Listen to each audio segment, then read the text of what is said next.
సదా అండగా ఉంటుంది. రైతు భరోసా గత ప్రభుత్వం అమలు చేసిన రైతు బంధు పథకం కింద 5 సంవత్సరాల్లో 80,440 కోట్ల రూపాయలు ఖర్చు చేసింది. దీనిలో అధిక శాతం లబ్ధి అనర్హులకి, సాగులో లేని భూమి యజమానులకి, రియల్ ఎస్టేట్ వ్యాపారులకి అందటం వల్ల నిధులు భారీగా దుర్వినియోగం అయ్యాయి.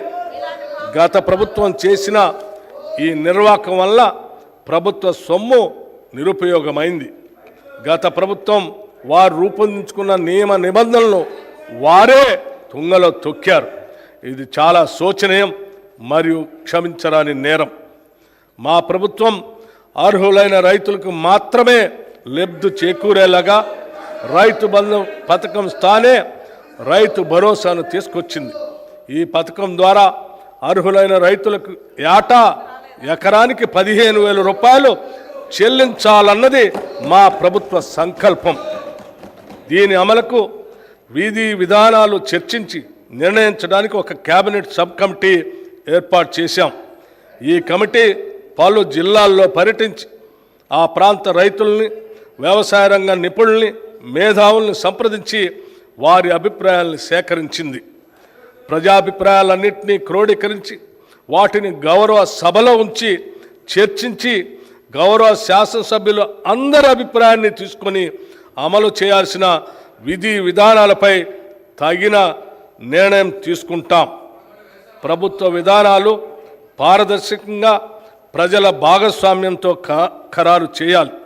అంతేకాని 4 గోడల గడిల మధ్యన కాదు అని మా పనితీరుకు రైతు భరోసా విధానం ఒక ఉదాహరణ. రైతు కూలీల సంక్షేమం. భూమి లేని గ్రామీణ ప్రజానికం ఎక్కువగా రైతు కూలీలుగా పనిచేస్తూ దుర్భర జీవితాన్ని గడుపుతున్నారు. వారికి ఎటువంటి ఆర్థిక భద్రత ఉండకపోవడంతో పనిలేని రోజుల్లో పస్తులు ఉండాల్సిన బాధాకరమైన పరిస్థితి. వీరికి గత 10 ఏళ్లలో ప్రభుత్వ పరంగా ఎటువంటి సహాయ సహకారాలు అందలేదు. భూమి లేని రైతు కూలీల ఆర్థిక మరియు జీవన స్థితిగతులు మెరుగుపరచడానికి మా ప్రభుత్వం లక్షలాది భూమి లేని నిరుపేద రైతు కూలీలకు సంవత్సరానికి 12,000 రూపాయలు అందించే బరోత్తర కార్యక్రమాన్ని ఈ సంవత్సరంలోనే ప్రారంభించబోతున్నాం. అతివృష్టి, అనావృష్టుల రైతన్నల పాలిట శాపాలు. ఏడాది పాటు శ్రమించిన అనుకోని ప్రకృతి విపత్తులతో పండిన పంట చేతికందక రైతు రుణభారంతో కుంగిపోయి రైతు కూలీగా మారే పరిస్థితులు ఉత్పన్నమవుతాయి. వారిని ఇలాంటి దైన్య స్థితి నుండి కాపాడాల్సిన బాధ్యత ప్రభుత్వానిది. గత ప్రభుత్వం ఈ పథకానికి అవసరమైన బీమా ప్రీమియం చెల్లించక రైతుల కడగండ్లకు కారణమైంది. మా ప్రభుత్వం రైతుకు ఆర్థిక భద్రత కలిగించేందుకు పంటల బీమా పథకాన్ని అమలు చేయటానికి ఈ సంవత్సరం నుండి ప్రధానమంత్రి ఫసల్ బీమా యోజన పథకంలో చేరాలని నిర్ణయించాం. ఈ పథకం కింద రైతులు చెల్లించాల్సిన బీమా ప్రీమియం కూడా రాష్ట్ర ప్రభుత్వమే చెల్లిస్తుంది. రైతులకి పైసా ఖర్చు లేకుండా వారు వేసిన పంటలకు పూర్తి భద్రత ఈ పథకం కల్పిస్తుంది. తెలంగాణలో వరి సాగు చాలా విస్తృతంగా జరుగుతుంది. పండిన పంటకు సరైన ధర రాక, పెట్టుబడి కూడా దక్కక రైతులు తీవ్రంగా నష్టపోతున్నారు. రాష్ట్రంలో సన్న రకం వరి ధాన్యాల సాగును ప్రోత్సహించడానికి ప్రభుత్వం 33 రకాల వరి ధాన్యాలను గుర్తించి వాటిని పండించిన రైతుకు క్వింటాలకు 500 రూపాయల బోనస్ చెల్లించాలని నిర్ణయించాం. దీనివల్ల సన్న రకాల వరిని పండించే సాగు భూమి విస్తరణ పెరిగి రైతులకు ఆర్థిక ప్రయోజనం చేకూరుతుంది. వ్యవసాయ రంగంలో వచ్చే ఆధునిక సాంకేతిక అభివృద్ధి రైతులకు అందితేనే వాటి వలన ఉపయోగం. టెక్నాలజీ మరియు రైతు మధ్య ఒక అనుసంధానం అవసరం.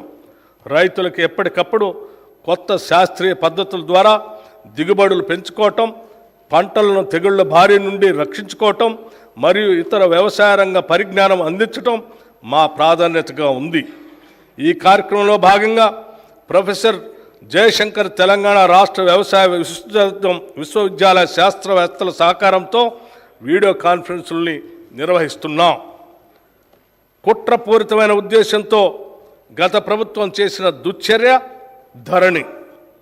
చాలా సంవత్సరాల కాలంగా భూమిపై సర్వ హక్కులు అనుభవిస్తున్న కొందరు రైతన్నలకు వారి భూమి వారికే కాకుండా చేసింది ధరణి. తరతరాలుగా తమ యాజమాన్యంలో ఉన్న భూముల్ని ధరణి పోర్టల్లో నమోదు చేసే సమయంలో జరిగిన లోపాలు, అక్రమాలు, అవకతవకల వల్ల లక్షలాది రైతులు తీవ్రమైన మనోవేదనకి గురయ్యారు. ఆ పొరపాట్లను సరిదిద్దేందుకు ప్రభుత్వ కార్యాలయాల చుట్టూ తిరిగి వేసారిపోయారు. గత ప్రభుత్వం చేసిన తప్పులతో ఎంతోమంది వారి భూముల్ని అమ్ముకోలేక పెళ్ళిళ్లకు, పిల్లల చదువులకు మరియు కుటుంబ అవసరాలు తీర్చుకోవటానికి నానా అగచాట్లు పడ్డారు.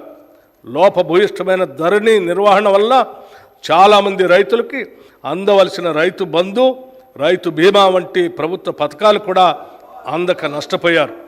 సాక్షాత్తు తెలంగాణ హైకోర్టు కూడా ధరణి పోర్టల్లోని ఎన్నో లోపాలని ఎత్తి చూపింది. ప్రజలకు ఇచ్చిన హామీ మేరకు మా ప్రభుత్వం ఏర్పడిన తర్వాత జనవరి 2024లో ధరణి పోర్టల్ అమలు కారణంగా వచ్చిన సమస్యల్ని అధ్యయనం చేయడానికి ఒక కమిటీని నియమించింది.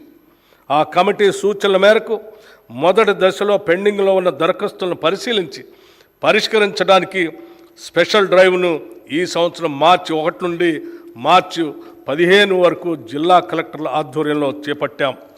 మార్చి 1, 2024 నాటికి 2,26,740 దరఖాస్తులు పెండింగ్లో ఉండగా 1,22,774 కొత్త దరఖాస్తులు వచ్చాయి.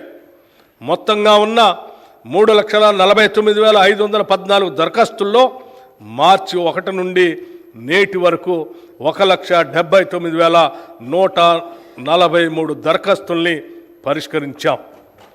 నేటికి ధరణిలో 35 లావాదేవీలకు సంబంధించిన మాడ్యూల్ని, 10 సమాచార మాడ్యూల్ని అందుబాటులోకి తీసుకురావడం జరిగింది. ఈ మాడ్యూళ్ల వల్ల క్షేత్రస్థాయిలో ఎదురవుతున్న ఇబ్బందులకు కొంతవరకు పరిష్కారం లభిస్తుంది. మేము ధరణి సమస్యల పరిష్కార పురోగతిని ఎప్పటికప్పుడు కలెక్టర్లతో సమీక్షిస్తున్నాం. ధరణి కమిటీ పూర్తి అధ్యయనం అయిన తర్వాత శాశ్వత పరిష్కార దిశగా తగిన చర్యలు తీసుకుంటాం. మన రాష్ట్ర జనాభాలో 47.3% ప్రజలు వ్యవసాయంపై ఆధారపడి జీవనోపాధి పొందుతున్నారు. కానీ మన రాష్ట్ర ఆర్థిక రంగంలో వ్యవసాయ మరియు సంబంధిత రంగాల వాటా 15.8% మాత్రమే. ఈ రంగం యొక్క వాటా పెరిగినప్పుడు రైతుల ఆర్థిక పరిపుష్టికి దారితీస్తుంది. అందుకే మా ప్రభుత్వం రైతుకు అవసరమైన అన్ని విధాల చేయూత అందిస్తుంది. ఇప్పటి వరకు ఏ ప్రభుత్వం చేయనంత సాహసం మేము ఈ బడ్జెట్లో చేస్తున్నాం. మొత్తం ప్రతిపాదిత బడ్జెట్లో సింహభాగం అంటే 72,659 కోట్ల రూపాయలు వ్యవసాయ రంగానికి ప్రతిపాదిస్తున్నాం. ఇది రైతుల తలరాతలు మార్చే ఒక చారిత్రాత్మక నిర్ణయం. భారతదేశ చరిత్రలో వ్యవసాయ రంగానికి ఇది ఒక మైలురాయి. హార్టికల్చర్, ఆయిల్ పామ్ సాగు తెలంగాణలో 12.12 లక్షల ఎకరాల్లో, ఉద్యాన పంటల సాగు ద్వారా 53.06 లక్షల మెట్రిక్ టన్నుల ఉత్పత్తి జరుగుతూ ఉంది. రాష్ట్రంలో ఆయిల్ పామ్ సాగును ప్రోత్సహించేందుకు oil palm area expansion under national mission on edible oils పథకం కింద ఆయిల్ పామ్ సాగు రైతులకి అవసరమైన సహాయం అందిస్తాం. 2024-25లో రాష్ట్రంలో 1 లక్ష ఎకరాల ఆయిల్ పామ్ సాగు చేసేలాగా లక్ష్యంగా పెట్టుకున్నాం. ఇప్పటికే 77,857 ఎకరాలకి రిజిస్ట్రేషన్ జరగగా 23,131 ఎకరాలకి అనుమతులు కూడా ఇవ్వటం జరిగింది. వచ్చిన మొత్తం రిజిస్ట్రేషన్లకి ఈ